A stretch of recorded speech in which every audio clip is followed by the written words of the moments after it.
Gil Martin here, and welcome everybody to today's episode of the Daily Packers Post, where we bring you in-depth coverage of your Green Bay Packers. We have new videos dropping every day, Monday through Friday, so hit the like button and subscribe so you never miss an episode. And, of course, visit our website at thepackerspost.com for in-depth articles on the Pack. Today we have our 10 things we learned from the Packers' heartbreaking 22-16 overtime loss to the Bears. Packers led by 10 points with 2 minutes left in this game and saw that lead slip away. The Bears win it in OT. The Packers lose Jordan Love to a concussion in the second quarter. Malik Willis steps up and helps the Packers take a 10-point lead, but the Pack couldn't put them away. A 46-yard touchdown pass from Caleb Williams to DJ Moore in OT seals Green Bay's fate, and the Pack now drops to 9-5-1. The Bears 11-4. But here are 10 things we learned from this game.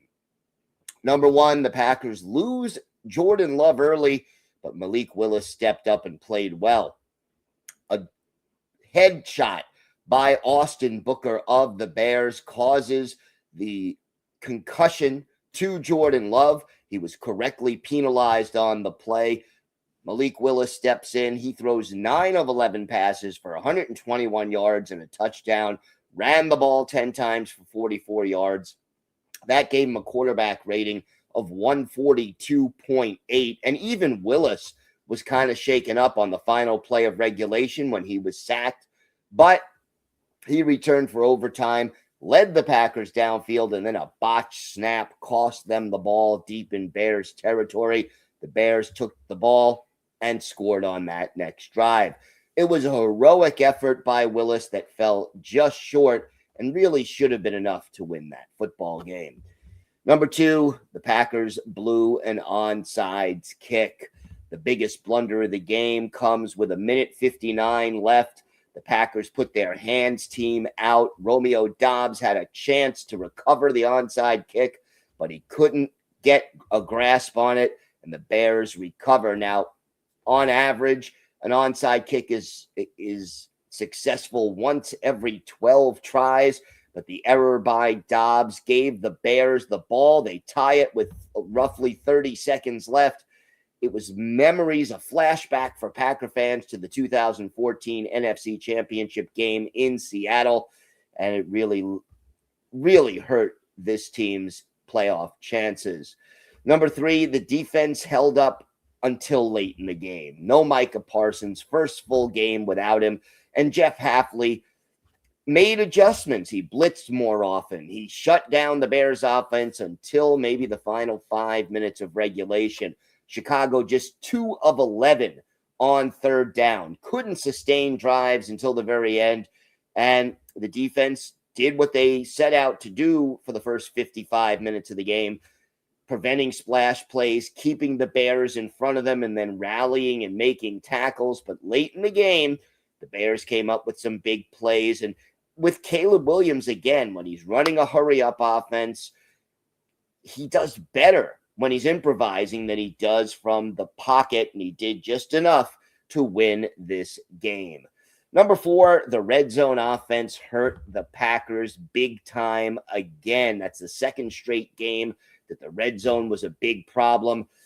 Green Bay had 5 trips inside the red zone and scored 0 touchdowns.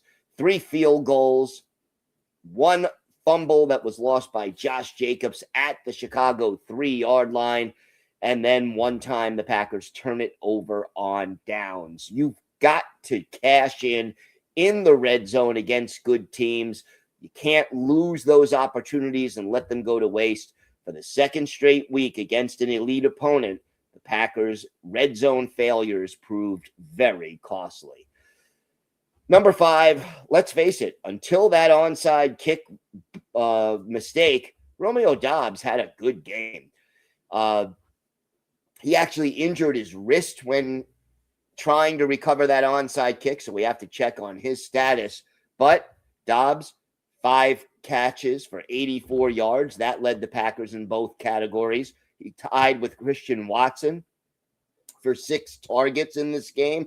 and he caught the only touchdown of the game, a pretty 33-yard sideline pass that gave the Packers a big lead. With Watson limited due to injuries, it was Dobbs who stepped up, but the onside kick did change everything. Another player who stepped up, number 6, Emmanuel Wilson. Josh Jacobs clearly struggling with his knee injury, wasn't 100% on a play count, carried 12 times for 36 yards, had that fumble. He was gutting it out for the team, but as the game wore on, the Packers relied more on Emmanuel Wilson. 14 carries, 82 yards. That's 5.9 yards per attempt. Picked up some key first downs and did it all when the Bears defense knew, because of the wind, because of the quarterback injury, the Packers were going to rely on running the ball more, and Wilson stepped up and played well. Number 7, the Packers coaches made good adjustments on both sides of the ball. Matt LaFleur lost his starting quarterback in the second quarter. Zach Tom, his best offensive lineman, out of the game. Your best wide receiver, Christian Watson, limited by injuries. Your number 1 running back, Josh Jacobs, limited by injuries. It's a cold, windy day, and LaFleur mid-game adjusted his offensive play calls to better suit Malik Willis's skill set. The Packers did keep moving the ball, at least until they got into the red zone. On defense, no Micah Parsons, so Hafley blitzed a lot more to try to pressure the quarterback. And again, with Caleb Williams, you're trying to keep him in the pocket rather than necessarily force him to run. The defense played well until the last 5 minutes of the game, and it contained the offense until that onside kick. Number 8, there was a face mask penalty that really hurt the Packers, and that came in the final 5 minutes of the game. Green Bay officially, no quarterback sacks, 4 hits, but they did have a sack that was called back, and that one cost them. Rookie Warren Brinson getting Williams on a 3rd and 20 from the Packers 46. That looked like it ended the drive, but Brinson grabbed Williams' face mask on the play. It's an automatic first down for the Bears. It keeps the drive alive, and they end up kicking a field goal a few plays later to pull within 1 score with 1:59 left. They then do the onside kick, and the rest, as they say, is history. Clearly the face mask unintentional, but Brinson's penalty ends up being very costly. Number 9, the Packers did leave everything out on the field. This was an intense game between 2 evenly matched teams. The Packers won the first meeting by 7, lose this one in overtime by 6. Green Bay was on the road, banged up, battered, and still left everything they had out on the field, missing so many players on both sides of the ball, so many of their best players, and still put themselves in a position where they could have and really should have won this game, but they couldn't overcome these late mistakes, and it slipped through their fingers.